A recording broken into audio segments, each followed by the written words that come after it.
أعوذ بالله من الشيطان الرجيم بسم الله الرحمن الرحيم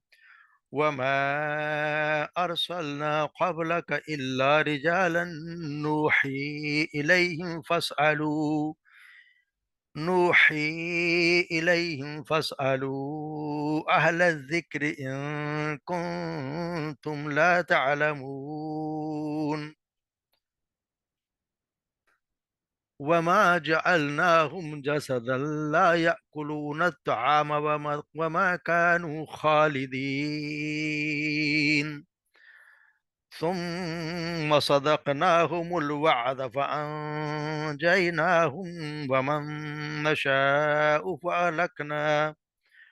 وأهلكنا المسرفين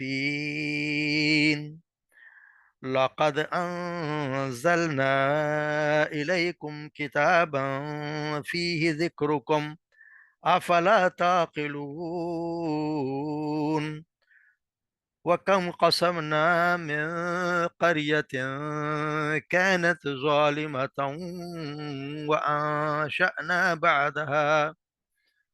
وأنشأنا بعدها قوما آخرين فلما أحسوا بأسنا إذا هم منها يركضون لا تركضوا وارجعوا إلى ما أترفتم فيه ومساكنكم لعلكم تسألون قالوا يا ويلنا إنا كنا ظالمين فما زالت تلك دعواهم حتى جعلناهم حصيدا خامدين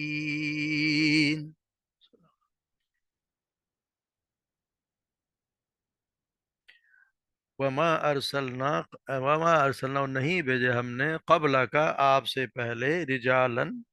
مگر مگر رجالن مرد نوحی ہم وہی بھیجتے تھے الیہم ان کی طرف فاسالو پس تم پوچھ لو اہل ذکر سے یعنی اہل کتاب سے ان کنتم اگر ہو تم لا تعلم اگر تم نہیں جانتے وما جعلناہم اور نہیں ہم نے بنائے جسدن کوئی بھی جسم لا یاکلون جو نہ کھاتا ہو طعام جو نہ کھانا کھاتا ہو نہ کھانا کھاتے ہوں وما کانوا خالدین اور نہ ہی وہ تھے ہمیشہ رہنے والے ثم پھر صدقناہم ہم نے سچا کر دیا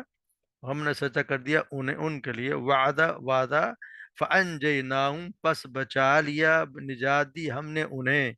ومن نشاء اور انہیں جنہیں ہم نے چاہا وَأَهْلَكْنَا الْمُسْرِفِينَ اور ہلاک کر دی ہم نے حد سے بڑھ جانے والوں کو وَلَقَدْ اور یقیناً انزلنا ہم نے نازل کیا الیکم تمہاری طرف کتاباً ایک کتاب فیہ ذکرکم جس میں تمہارا ذکر ہے افلا تعقلون پس تم عقل سے کام نہیں لیتے یا تم سمجھتے نہیں ہو وکم اور کتنی ہی وکم قسمنا ہم نے تباہ اور برباد کر دی پیس کر رکھ دیا من قریتن بستیاں کانت ظالم جو تھیں ظالم وانشأنا اور ہم نے پیدا کیے بعدها ان کے بعد قومن آخرین دوسری قومیں فلما پس جب انہوں نے محسوس کیا بأسنا ہمارا عذاب یعنی جب انہوں نے ہمارا عذاب محسوس کیا اذا اچانک ہم منہا یرکدون وہ اس وقت وہ اس سے بھاگنے لگے یرکدون وہ بھاگنے لگے لا ترکدو نہ تم بھاگو ورجعو بلکہ لوٹ آؤ الا اس کی طرف ما اترف تم جو تم آسائش دیے گئے تھے فی اس میں جو تمہیں آسائش دی اسے لوٹ آؤ وہ مساکنکم اور اپنے گھروں کی طرف لعلکم تسألون تاکہ تم سے تم سے پوچھا جائے قالو انہوں نے کہا یا ویلنا ہائے ہماری شامت ہماری کم بختی انا بے شک ہم کننا تھے ظالمین ہمیں ظالم تھے فما زالت یعنی ہمیشہ رہے گی یا پس رہی تل کا دعواہم ان کی پکار، حتیٰ یہاں تک کہ جعلناہم ہم نے بنا دیا انہیں حسیدن، حسیدن یعنی کٹی ہوئی کھیتی، خامدین جو بجھی ہوئی آگ سے، جو جس کو آگ لگا دی جائے جو بجھ کے مٹی راکھ ہو جائے۔ تو یہاں اللہ تبارک و تعالیٰ، جیسے ہم کہتے ہیں پچھلے ان کی مشرکین کے جو جو انبیاء کرام کو نہ اس لیے نہیں مانتے کہ جو کہتے ہیں کہ جو ہمارے جیسا تو بندہ ہے، اور اس کو ان پہ ایمان نہیں لاتے، ان کے لیے کہا جا رہا ہے کہ ان کے وما ارسلنا قبل کا، کہ ہم نے پہلے بھی تم سے پہلے بھی کوئی بھی رسول ایسا نہیں بھیجا، ہم نے جب بھی کوئی رسول بھیجا ہے تو وہ ہم نے بھیجا ہے ہمیشہ ہی ایک مرد، یعنی یہ یعنی کہ ان مشرکین جو کہ کیونکہ وہ سے منکر تھے کہ انسانوں میں سے کوئی انسان اللہ کا رسول بھی ہو سکتا ہے، تو اس لیے اللہ تبارک و تعالیٰ ان کی اس عقیدے کی تردید کر رہے ہیں، وہ یہی فرما رہے ہیں کہ تجھ سے پہلے جتنے بھی رسول آئے سب انسان ہی تھے، ان میں سے ایک بھی کوئی فرشتہ نہ تھا، جس طرح دوسری آیت میں فرمایا وما ارسلنا من قبلک الا رجالا نوحی الیہم من اہل القری، یعنی تجھ سے پہلے ہم جتنے بھی رسول بھیجے ان کی طرف وہی نازل فرمائی سب شہروں کے رہنے والے انسان ہی تھے۔ دوسری جگہ اللہ تبارک و تعالیٰ نے سورہ احقاف میں فرماتے ہیں قل ما كنت بدعا من الرسل، یعنی کہہ دی کہ میں کوئی انوکھا، کوئی نیا اور انوکھا رسول ہوں، سب سے پہلا رسول تو نہیں ہوں، یعنی مجھ سے پہلے بھی بہت سے رسول بھیجے گئے جو سارے انسان ہی تھے۔ تو یہی بتایا گیا ہے کہ یہ تم جیسے جیسے جو پیچھے جو ایک آیت ہے وما ارسلنا قبلک الا رجالا حل ھذا الا بشر مثلکم، یعنی تم ایک بشر کے سوا کچھ نہیں ہو، اصل میں یہ اس آیت کا اس کا یہ جواب ہے کہ وہ یعنی تمام رسول جو آپ سے پہلے آئے جن کے رسول ہونے کو یہ بھی مانتے ہیں، جس طرح سیدنا ابراہیم علیہ السلام، اسماعیل علیہ السلام، اسحاق علیہ السلام، جو جتنے بھی آئے وہ سب بشر ہی تھے جن کی طرح وہی کیا کرتے تھے، تو یہ لوگ آپ کے بشر ہونے کی وجہ سے رسول کیوں نہیں مانتے؟ ان کو مان رہے ہیں مگر اپنے آپ کو رسول نہیں مانتے، آپ کو رسول نہیں مانتے ان کو یہ مان لیتے ہیں۔ تو جس طرح زمین یہ بھی یہی کہا کہ زمین میں اگر فرد یہ اللہ تبارک و تعالیٰ یہ فرماتا ہے کہ اگر زمین میں اگر فرشتے رہا کرتے تو رسول بھی فرشتہ آتا، اب انسان بستے ہیں تو ان کے لیے ایک نمونہ اس کی رہنمائی کرنے والا انسان ہی ہو سکتا ہے، فرشتہ تو ان کے لیے نہیں آئے گا کہ وہ ان کو کوئی چیز سکھایا اس کی پھر اس کی اتباع کریں اس کے پیچھے کیسے چلیں گے؟ تو یہ اللہ تعالیٰ یہ کہے گا اگر تمہیں سمجھ نہیں آتی تو ان لوگوں سے پوچھ لو، یعنی یہ یہودی و نصرانیوں سے اور ان دوسرے لوگوں سے پوچھ لو جن کے پاس انسانی رسول بنا کر بھیجے گئے یہ فرشتے بھیجے آئے تھے، یعنی جو اہل علم ہے جن کے پاس کتابیں اللہ تبارک و تعالیٰ نے بھیجی ہیں ان سے آپ پوچھ لیں۔ تو یہ بھی اللہ تبارک و تعالیٰ کا احسان ہی ہے کہ انسانوں کے پاس انہی جیسے انسانوں کو وہ رسول بنا کر بھیجتا ہے تاکہ لوگ ان کے پاس بیٹھ سکیں، ان کی تعلیم حاصل کر سکیں، ان کی باتیں سمجھ سکیں۔ پھر بتایا گیا وما جعلناہم جسدا لا یاکلون الطعام وما كانوا خالدین، اور نہیں ہم نے کوئی بھی جسم ایسا، جسد کہتے ہیں اصل میں بے جان جسم، بے جان جسم جیسے ہم پڑھا ہے نا سورہ طہ میں پڑھا واخرج لهم اجلا جسدا له خوار، یعنی کہ ایسا جسم نکال دیا جس میں ایک آواز نکلتی دکھائی، تو وہ بے جان جسم کو کہتے ہیں اصل میں جسد۔ تو اللہ تعالیٰ کہتے ہیں ہم نے کوئی بھی ایسا جسم نہیں بنایا جو نہ کھاتا ہو اور نہ ہی کوئی ایسا بنایا جو ہمیشہ رہنے والا ہو، یعنی ہم نے جب جو بھی ایسا کبھی کسی کو بنایا ہی نہیں، تو یہی فرمایا جا رہا ہے کہ کیا وہ اگلے پیغمبر سب کے سب ایسے جسم کے نہ تھے جو کھانے پینے کی حاجت نہ رکھتے ہوں، وہ بھی کھانا پینا کھایا کرتے تھے، بلکہ وہ بھی کھانے کے وہ بھی محتاج تھے، تو جس طرح ہے نا کہ وما ارسلنا قبلک من المرسلین الا انہم یاکلون الطعام ویمشون فی الاسواق، اللہ تبارک و تعالیٰ سورہ فرقان میں فرماتے ہیں یعنی تجھ سے پہلے جتنے بھی رسول ہم نے بھیجے وہ سب کھانا کھایا کرتے تھے اور بازاروں میں آمد و رفت بھی کیا کرتے تھے، یعنی وہ سب انسان تھے اور انسانوں کی طرح کھاتے پیتے تھے، کام کاج کرتے تھے، تجارت کرتے تھے، بازاروں میں بھی آنا جانا رکھتے تھے، بس یہ بات ان کی کوئی پیغمبری کے منافی تو نہیں تھی۔ مشرق اصل میں یہ مشقین کا یہ قول تھا کہ جس طرح سورہ فرقان میں پڑھیں گے ما لہذا رسول یاکل الطعام ویمشی فی الاسواق، یہ کیسا رسول ہے جو کھاتا پیتا بھی ہے بازاروں میں آتا جاتا ہے، اور اس کے پاس کوئی فرشتہ کیوں نہیں اترتا کہ وہ بھی ان کے ساتھ دین کی تبلیغ کرتا، یا یہ اچھا نہ ہوتا ہے کہ کسی یہ خزانے کا مالک کیوں نہیں کر دیا جاتا، یا کوئی ایسا کوئی باغ ہی دے دیا جاتا جس سے یہ کھا پی لیا کرتا۔ تو یہ اللہ تبارک کہتے ہیں ہم نے کوئی ایسا جیسا بنایا نہیں، کوئی ایسا رسول ہم نے بنایا ہی نہیں، کوئی ایسا بشر بنایا ہی نہیں جو ہمیشہ رہتا ہو، جو کھانا نہ کھاتا ہو۔ تو یہ اصل میں ان کے عجیب و غریب جو ہوا کرتے تھے مطالبات یا ان کا یہی حالت ہے اصل میں. مشرکین چاہے وہ پہلے زمانے کے ہوں یا رسول اللہ صلی اللہ علیہ وسلم کے زمانے کے یا ہمارے زمانے کے، سب کا ذہن یہی ہوتا ہے کہ جو بزرگ جو ہوتے ہیں وہ کھانے پینے سے بے نیاز ہوتے ہیں، بیوی بچوں سے ان کا کوئی تعلق نہیں ہوتا، دنیا کے دھندوں سے ان کا کوئی تعلق نہیں ہوتا. اس لیے ان کی نگاہ میں جو بزرگ اور پیر بننے والے حضرات ہیں وہ کمائی وغیرہ چھوڑ کر بس خانقاہوں میں ڈیرے لگا لیتے ہیں. پھر ان کے باعقیدت مند ان کے عجیب و غریب قصے مشہور کر دیتے ہیں جن کا ہونا ممکن نہیں ہوتا. تو یہ آپ اگر تو ایسی ایسی باتیں بتائیں گے جو تصور میں بھی نہیں آتے ہیں کہ ایسی باتیں بھی وہ جس کے دین سے کوئی تعلق نہیں ہوتا، پھر ان کے لیے وہ نکال لیتے ہیں کہ اگر کسی کو یہ کہہ دو کہ جی فلاں بزرگ جو فوت ہو گئے تھے اس پہ بھی ناراض ہو جاتے ہیں. اگر یہ کہہ دیا جائے کہ جو وہ تو چلے گئے ہیں دنیا، یہ کہو جی دنیا سے چلے، مرتے نہیں ہیں.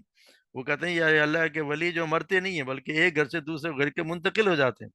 اگر کوئی شخص یہ کہہ بیٹھے کہ اللہ کے رسول صلی اللہ علیہ وسلم یا فلاں بزرگ فوت ہو گئے تو یہ لوگ اسے گستاخ قرار دیتے ہیں، اس حملات سے کرنے سے بھی گریز نہیں کرتے، لڑائی کے شروع کر دیتے ہیں. حالانکہ اللہ تبارک و تعالیٰ یہ کہتے ہیں کہ وما جعلنا لبشر من قبلک الخلد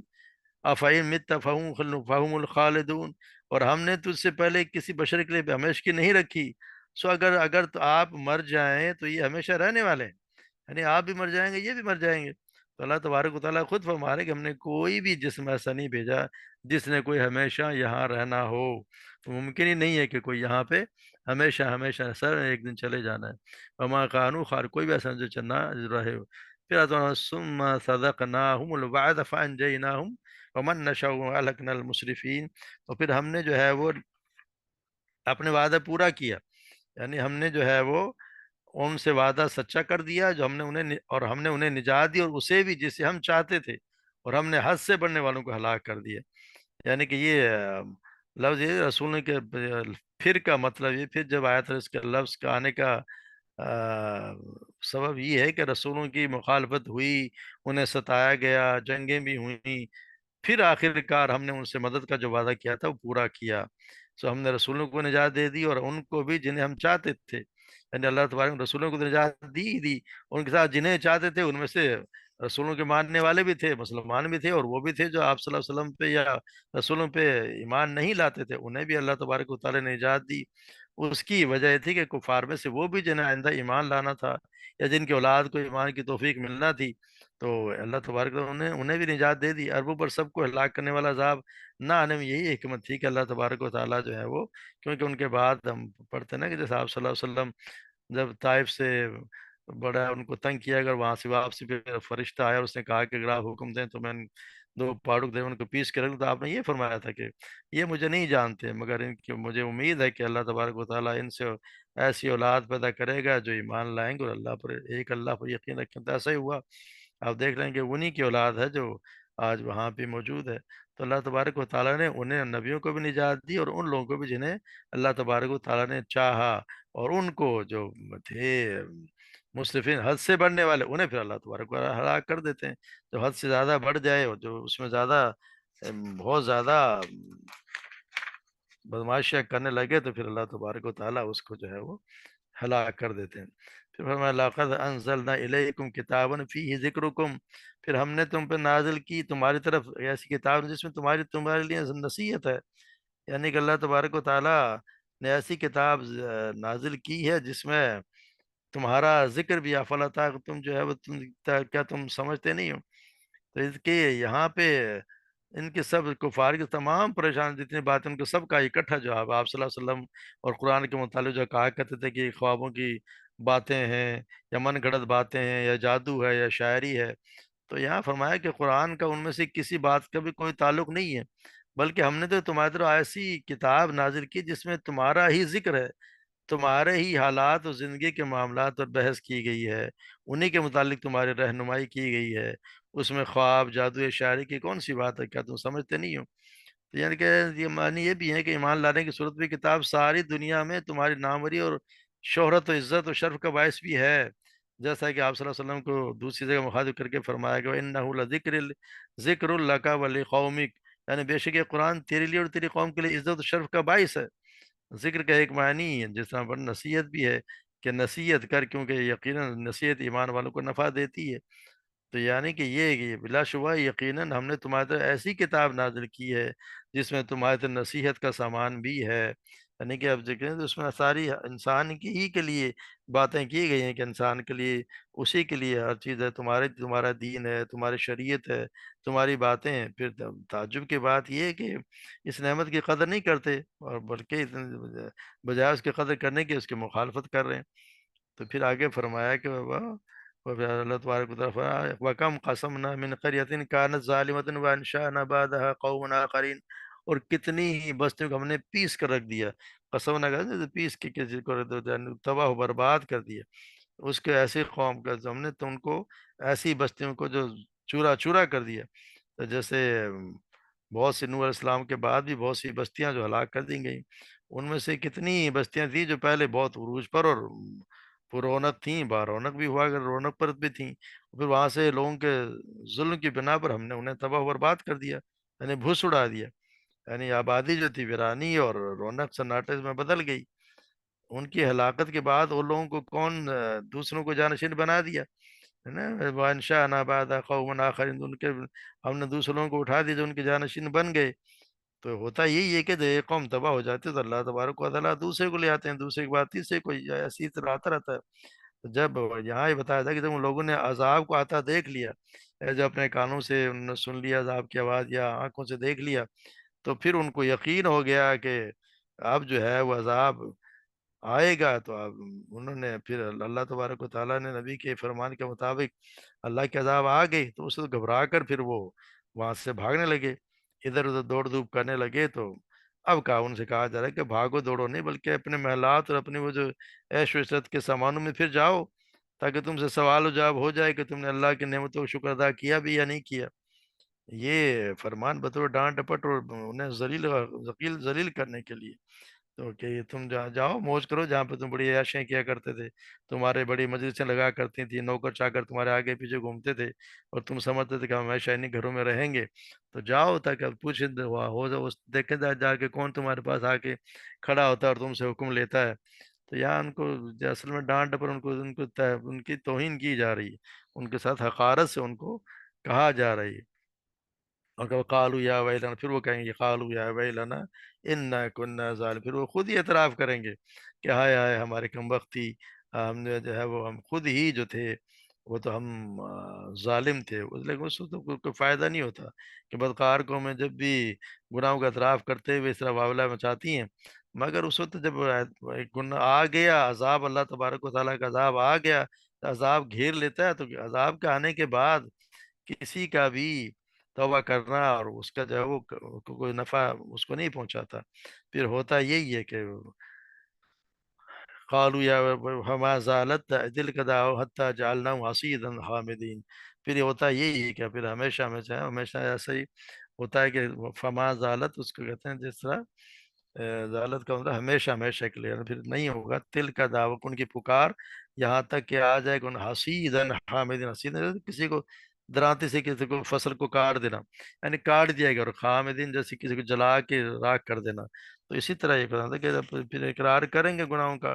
پر یہی بھی کہ یہاں تک کہ ان کا آواز دبا دی جائے گی اور مسل دیے جائیں گے، ان کا چلنا پھرنا آنا جانا